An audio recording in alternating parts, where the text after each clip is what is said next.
is called When a Man Loves His Woman. When a man loves his woman, is sweet.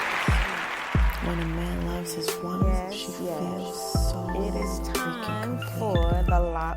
When a man loves his woman, she feels so Yes. When a man truly loves his woman, oh my God, he's so Give me my love, She love. smiles Give me for my love, love. because it brings Yes, her yes. soul It's time natural, for pure joy. the Locka Marie She Talk feels Show it from every with inch of your her host, sexual the inner goddess, core. When she Locka breathes Marie. in his love, Y'all know y'all like that. See, try to take my picture. She wants to What's going savor on, y'all? every second like a bomb cord. Y'all hear that that? ecstasy Y'all hear that music in the her body back? feels Hear that? can't be That- explained. That When golden, a man seductive loves voice. his woman, it's like That's she's me dancing in the freaking rain. She sits and throws her head back. Shout out to my Eyes brother, my closed, producer, smile Beats from by ear to the ear, one taking who done hooked in this sister meditation up. with hands outstretched like she's Yeah, on a cross, twirling in circles We like done that did a little 12-year-old something. You know, we doing a little something. We doing a little something in the studios. Yeah, so go get it. I have 2 out now, 2 singles on all music platforms.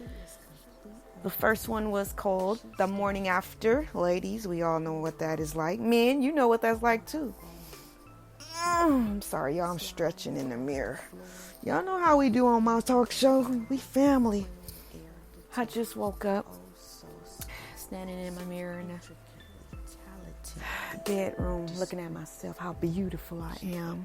You gotta love yourself before you expect anybody else to love you correctly. You gotta love yourself correctly. But yes, the morning after, we all have had it. We all will have it. If you haven't, one day you will have that morning after. And then the second one, when a man loves his woman. That's what you listening to now. Oh, that one, woo! That one hit different. Yeah. But yeah. There's a certain way that when a woman truly feels love, truly loves his his woman. woman. Word.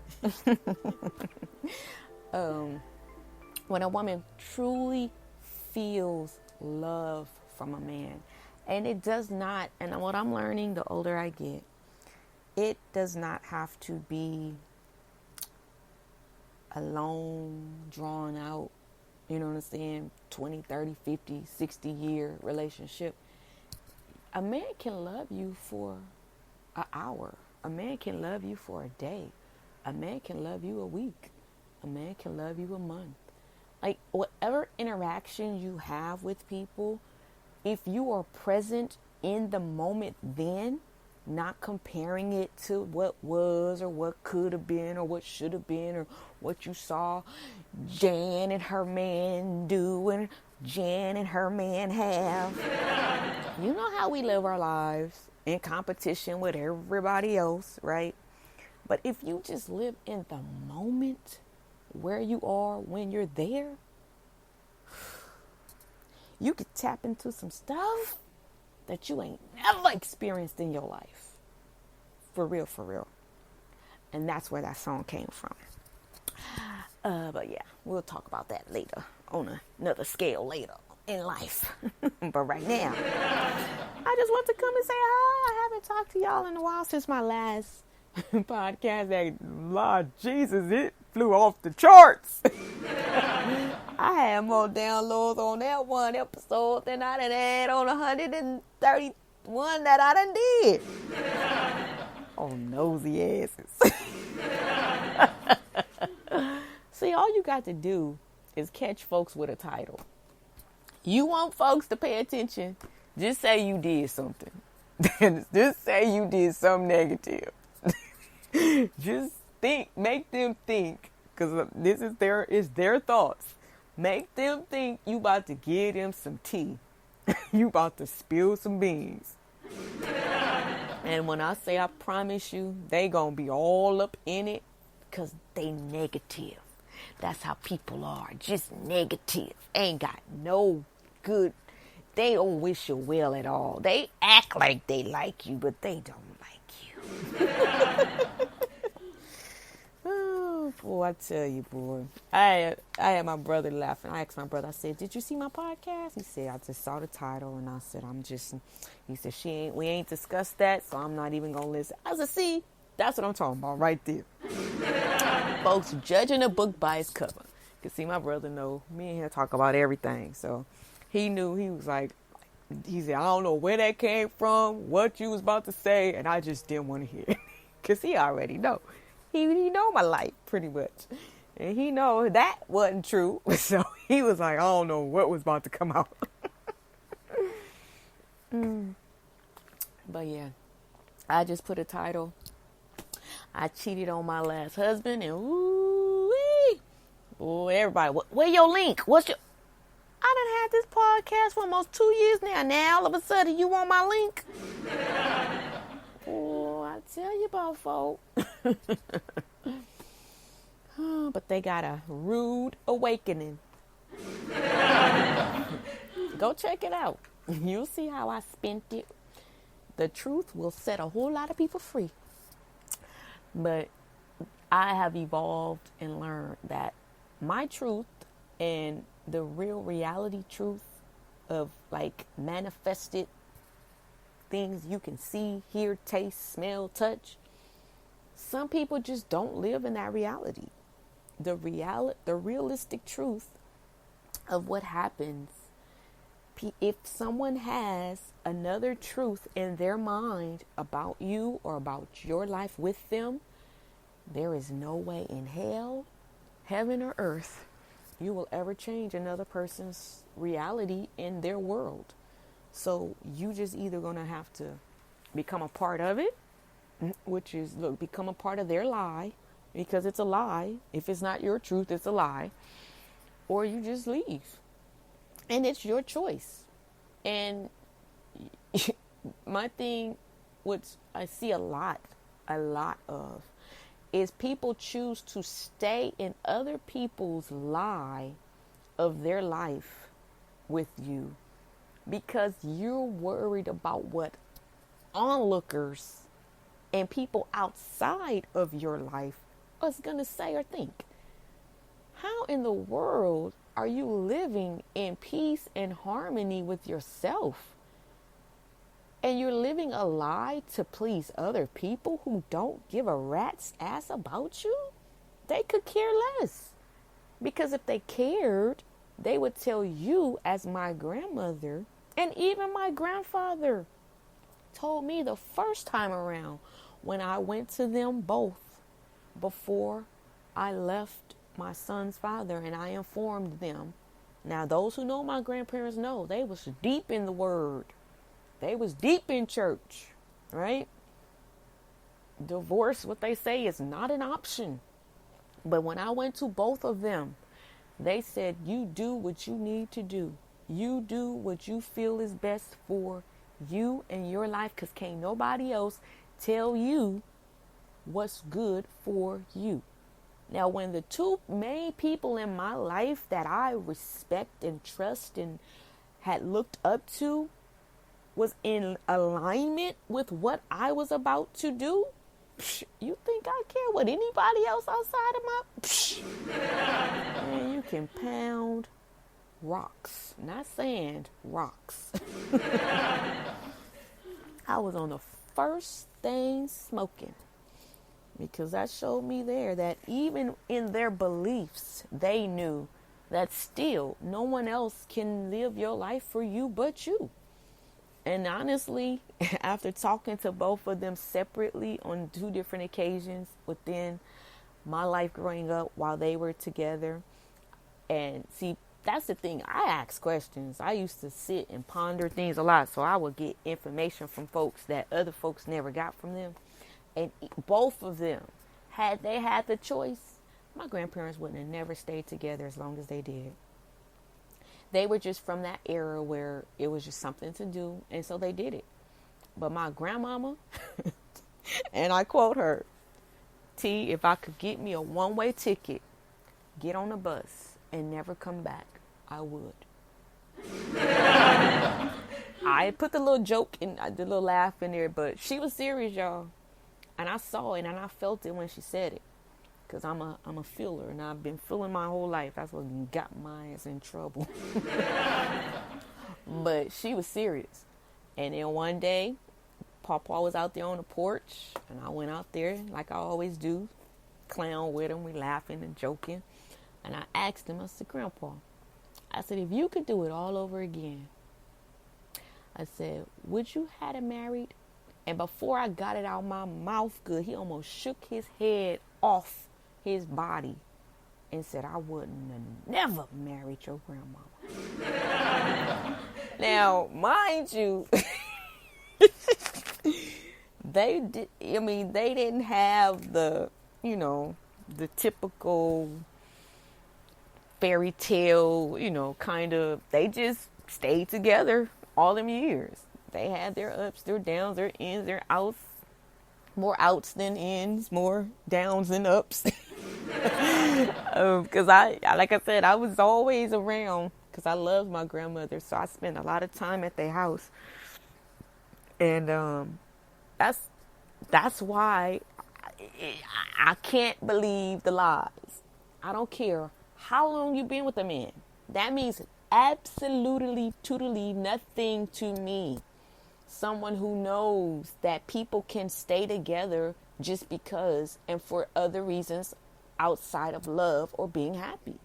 There's many people who are in relationships that are together and it has nothing to do with love or nothing to do with what you're showing other people on your anniversary post or on your birthday post or, on your WCW post or whatever you call them things, WM, WFFB post, whatever, Men Crush Wednesday, Woman Crush Wednesday, whatever.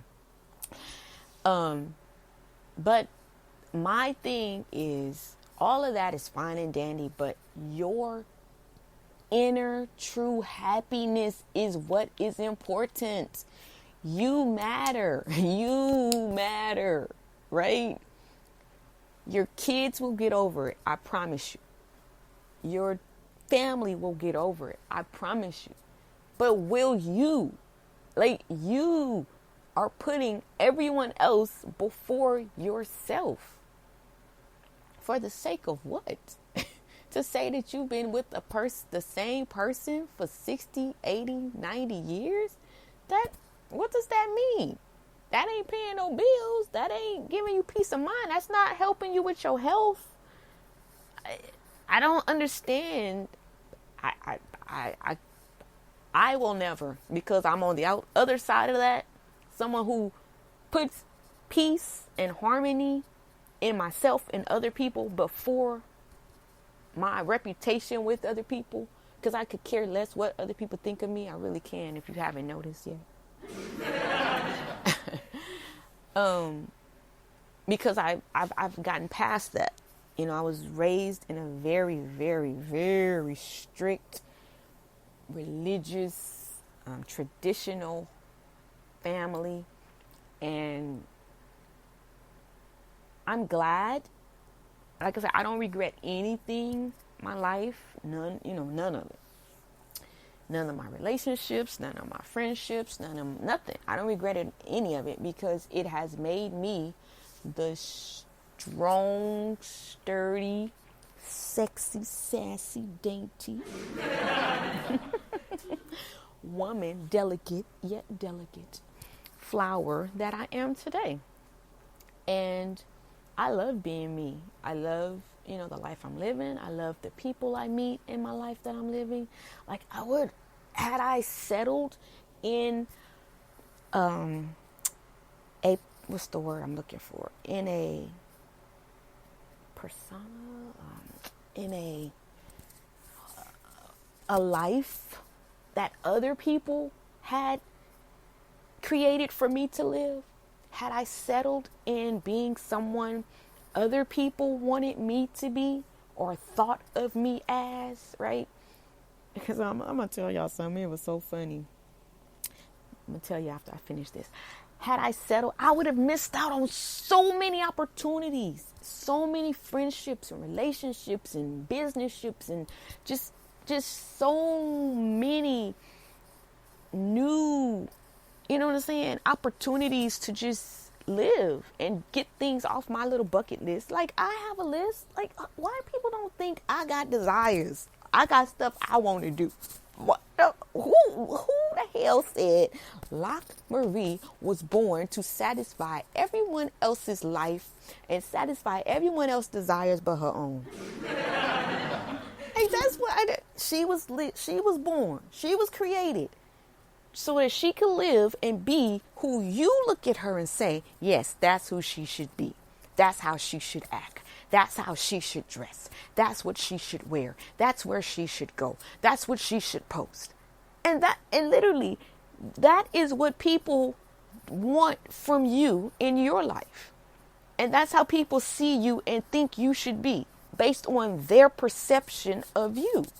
And if you are living your life for that, you are living a miserable life, because everybody has desires, everyone has wishes, everyone has wants, you know what I'm saying, things that you have told no one. And there's a lot of stuff that I desire in life that no one knows. I've never exposed or told anyone because it's none of your damn business. It's not for you to know. And once we get that boldness and take back the God-given choice for you to have your own life and live your own life, you'll be so much happier. You will be so at peace, you know? And that's just what I hope that I can, because words don't teach. I hope my life, the actions, my daily interactions and, you know, just being me, I hope that's what I'm giving to those younger generations that's looking on. What your mama thought of you, what your daddy, what your uncles, what your pastors, what anybody else, your teachers, it does not matter. Because today or tomorrow, they are either going to one day leave you in a physical sense, whether it's a death sense or whatever, and you have lived this life for someone who will never be able to do anything for you because of the life you've lived. Like, it's not their job. The only reason people are focused on you and what you're doing is because they got some stuff going on within them and they don't want to face it. So it's a lot easier to distract themselves from their responsibility of taking care of themselves by focusing on you. Why do you think tabloids and news and TMZs and all of those shows get so much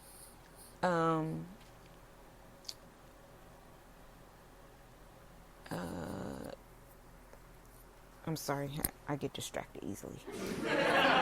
Why do you think those shows get so much publicity? Because people want to know other people's business because they don't want to deal with their own. It's a lot easier to focus on, you know, other people than it is to focus on yourself. I know. I've been through that growth process. I'm daily going through that growth process. And it does not feel good because you have to face you. You have to look you in the mirror, and no matter what anyone else does, says, doesn't do, doesn't say, how they respond, react, has nothing to do with you and how you respond or how you act in relation to them or the world around you. You use them as an excuse. We use other people as an excuse daily, but that has nothing to do with it. And the sooner we realize that, and stop it. Focus on yourself, focus on your emotions, your feelings, then the better off we'll all be. What I was going to say earlier is I received an inbox on one of my social media sites from somebody I've been knowing for years. We've been knowing each other since darn near first, second grade. And so, they cool. We, always had a cool, mutual, friendship, whatever. And so I guess they were chosen as spokesperson for some group of people that know me who evidently have been discussing me. Now, mind you, I don't, and that's what's funny to me. People are not the subject of my life. I don't think about you unless I see you on social media, unless I read something. And then I don't call other people to talk about you. I'll just be like, oh, that's cool, or oh, wow, okay. And I'm going about my daily business. But it really, really cracks me up to hear and see that people really, they care about me, y'all. I'm so special. But I'm like, when I was going through, right, when I was in my own mind of what I consider struggling and needed someone, nobody was there, right? When I'm living life, I'm happy, I'm enjoying myself. Now, all of a sudden, everybody, no, you don't care. You're not concerned. You're nosy. You're just trying to figure stuff out. That's all it is. And it's just really, really funny to me. And my whole thing now, learning life, learning how life works, what I do pray for people who do that is hopefully whatever you say is positive and it has good energy behind it, because all it's going to do is bite you in the butt. The things you say or the things you think about other people has no effect on that person's life at all. Unless it's something good or positive, it'll grow and it'll continue to grow and nurture. But if you're thinking things negative or, ill toward other people in your judgmental phases or whatever, that all it's going to do is come back and bite you. And then you're wondering why you can't get this done, or why your business isn't taking off, or why I've had to come to grips with a lot of stuff I was programmed to think was okay to do and ways of thinking toward other people. And it's not. It's not okay to think that way about other people. We are all human. We are all living this experience for ourselves. God gave us all a purpose here, and your purpose was not to judge me, was not to criticize me, was not to condemn or convict me. Your purpose is not to point fingers, and I use me because I don't want to, other people, but me meaning anyone outside of you. That's not why you were created. And that is not your purpose. When I see things now, I let it be. That is an individual who has a choice, just like I have choices. And for other people to feel that they know better for other people's lives, when the same person who's looking at your life talking, you probably would not trade places with their life. See, that's what gets me. If you notice, millionaires, successful business people, even people who have organizations or churches that are actually successful and blooming and prospering, and that they genuinely enjoy life, those are people who genuinely love people and mind their own business. They're not pointing the finger. They're not talking about what another pastor should be doing, shouldn't be doing. They're not talking about what another teacher should be doing, shouldn't be doing.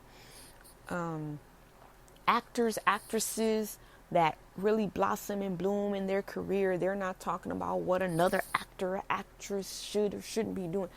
The only person they worried about or focused on is themselves. And that is the secret to life. Y'all talk about the secret. Mind your own damn business. That's your secret.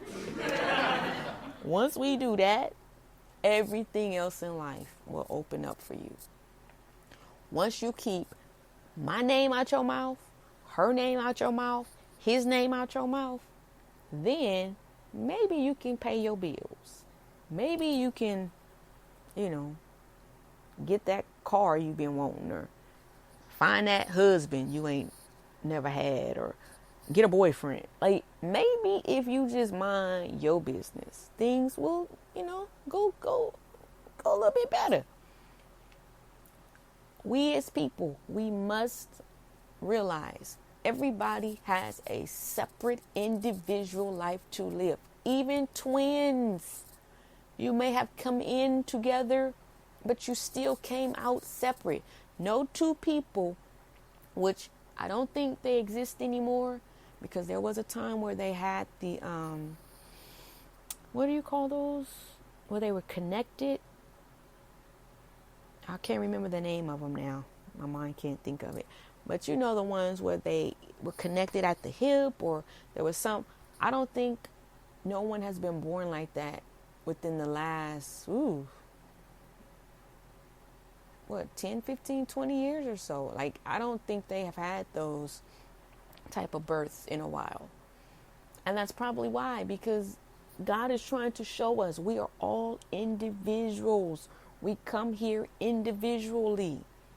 We come out one at a time, which means we all have one thing to do, and that's live the life you were born to live. I just had a time where I was able to be around women in their pregnant stages, and then see the baby once it was born, and be around and look at the baby, and kind of be in that atmosphere. And I've learned so much by just observing and seeing how babies are when they first come in. And it's so amazing to just watch them lay there. Like, I remember I had my son. He's almost, will be going on 15 soon. 14, 15 years old. Wow. But I remember when he would just lay there. And you would just, all you could do was just stare at him, because that's all he did was lay there. But that was the most peaceful. And I love to see people, even adults, I love to see people in peaceful states. And it's funny because most men that I've dealt with or been involved with, they always say, you're my peace. Or, I'm looking for a woman to be my peace. And one thing I do want to tell men is, if you're looking for that from a woman, you're looking for peace in all the wrong places and faces. Because as a woman, yes, because I have been that for men outside of the other parts of their life or world, but that becomes a burden and too much of a responsibility for another individual outside of you. It is not a woman's responsibility to be any man's peace, nor is it a man's responsibility to be a woman's peace. You have to tap into the peace from the inside of you. Once you tap into your peace, then you will draw peace from others around you.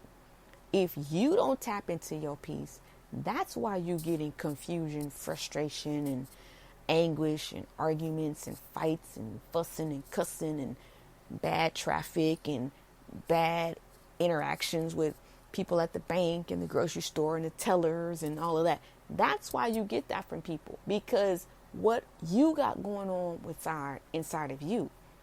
Once I stopped thinking for other people, you walk up to a register, the cashier don't speak, and then you automatically draw a conclusion as to why she didn't speak. Once you stop doing all that and realize, you know what? This right here ain't got nothing to do with me. What she's going through has absolutely not one thing to do with me. That's all her. Once you allow people to take back responsibility for their actions, their reactions, their interactions with you, you will be at peace. And then they will have to grow up and develop and figure out what's going on with them. It's not my job to be any man's peace.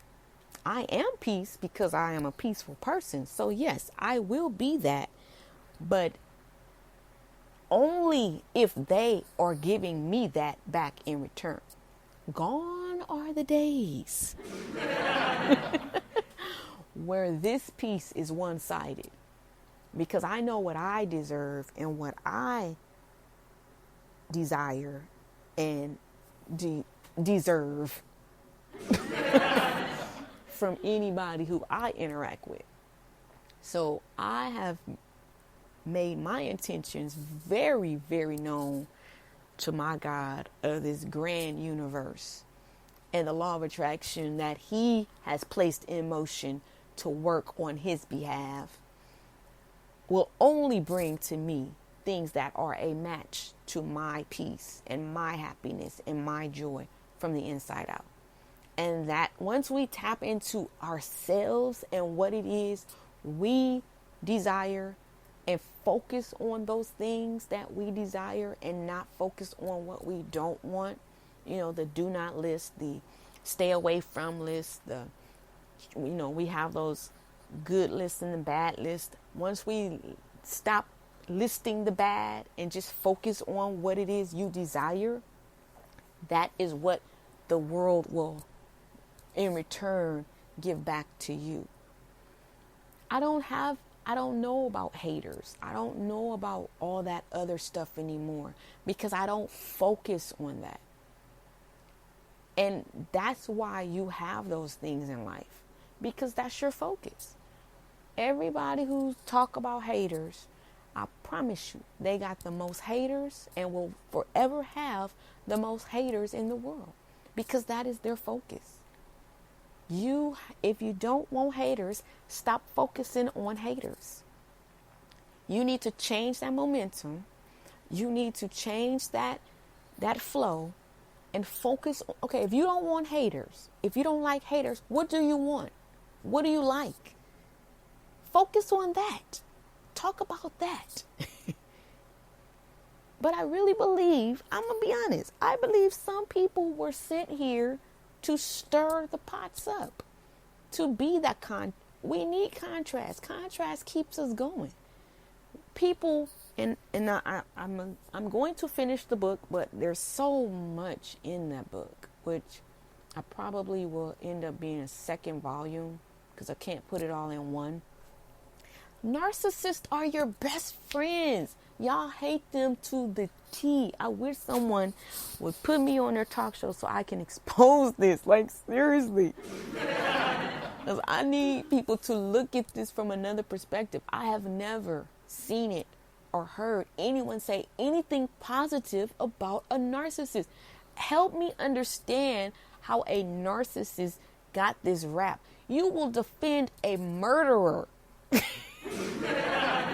You will defend a robber, a child in danger. You will defend someone else before I have never seen anyone defend narcissists. It's like, what is wrong? They are human just like you are. And I really believe they are the sharpened, that iron sharpened iron. If you would allow them, if you would stop playing victim and just see it as it is, when they do things that they do, because they got their own demons and stuff to deal with. We call it demons. Inner, whatever's inside of them, That's why they're spewing that out. Okay, we get that. But when they spew that out, what is coming out of you? How do you react and respond in relation to them? That shows who you are. So they are, in retrospect, what they're doing is they're showing you who you really are. They have a gift. They do. They're gifted in pulling out of you the worst to reveal to you what you need to change. They are a mirror, not only to themselves, but to you also. But the only thing you're doing is focusing on what they're doing and what they're not doing, as they do the same to you, which in return, if you really look at it, makes us all narcissists. Because you're not doing anything more than what they're doing. You're judging them just as they judge you. But I promise you, and I'm like, I had to Google. I said, did the Bible say all narcissists? God hate all narcissists? No, he said he hate a liar. He said a liar won't tarry in his sight. I ain't saying nothing about no narcissist. But for that right there, boy, I'm like, man. I said, I pray for them because I feel sorry for them now, because the world is against them. Boy, y'all done found that one little group, and y'all on their heads when 99.999% of y'all is one undercover. You just around people who are just like you, so they can't see. You got the blind leading the blind. If you take time, steal away, get to yourself, reflect on yourself, and focus on yourself, you will see everyone around you differently. I had to, and I could talk about it because in one phase of my life, I consider myself, which honestly, I didn't even know what a narcissist was. Someone else dropped that in my spirit, and I was able then to go and do my little looking up, and I was like, oh my God. And that was all she wrote. So that little person put the little bug in my ear about one of my situations, and I swore up and down then that, yes, I was the victim, and he was this, and he was that, and that momentum just grew and grew and grew and grew, and I just had to deal with so much because of one little snippet created from someone else who didn't even have a man, who couldn't even. So, yeah. We all have a life to live. And the best life lived is a life where we mind our business. Why was I placed here? What is my purpose? Why do I exist? That is the only question you should be asking daily.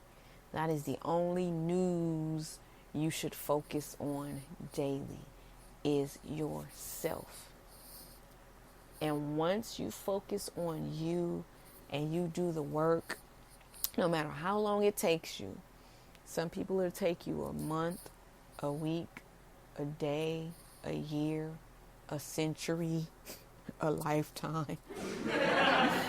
Some of us never get it, but that's okay, because I'm sure you've given it to somebody else and they'll get it after dealing with you. But we're all here to help each other be better. And that's how you have to look at it, you know. I laugh at myself now because I see my growth in traffic, you know, in public places, you know, just with people in general. And I laugh because I'm like, man, I know how I would have responded, or I know how I used to think about that, and it makes me feel good, because it's not so much as to what I say or don't say to the person, because I can have a reaction or response, but it's my inner feeling about what's going on. No matter what my mouth is saying to you, I know what my emotions are feeling. So that's why I understand people who can cuss people out, call them every other name, and then turn around and love them, because they're still loving them while they're cursing. Words mean absolutely nothing if the heart behind the words, it's the feeling and the emotions behind those words that really matter. And that's the key and the secret when it comes to, who you are and what it is that you really are. That's why you look at people and you just don't understand, why are they so blessed, or why are they this and that? Because you're looking at the Bible tells you that man looks on the outer appearance. Man looks at the physical manifestations of what they have and what they don't have, and how they live, how they act, where they go, what habits they have, which has nothing to do with what God is looking at. He's looking at the heart of the man. Something that if you are superficial looking at the outside, you will never tap into. That's why, quote unquote, the church thinks that the world, the secular people, the ungodly people, they call them, are succeeding. And they want to then use that as, the famous scripture we use. I've done it too, because I was programmed to think it too. He reigns on the just as well as the unjust.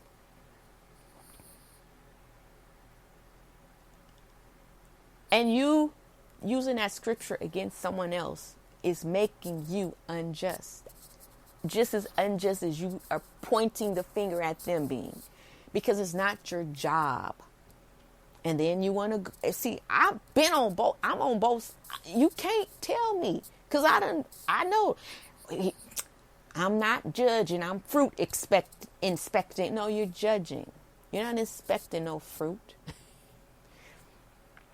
Because if you're inspecting fruit, then you're not going to sit there and you're going to see the bad fruit, and then you're going to just put it you're not even going to focus on it.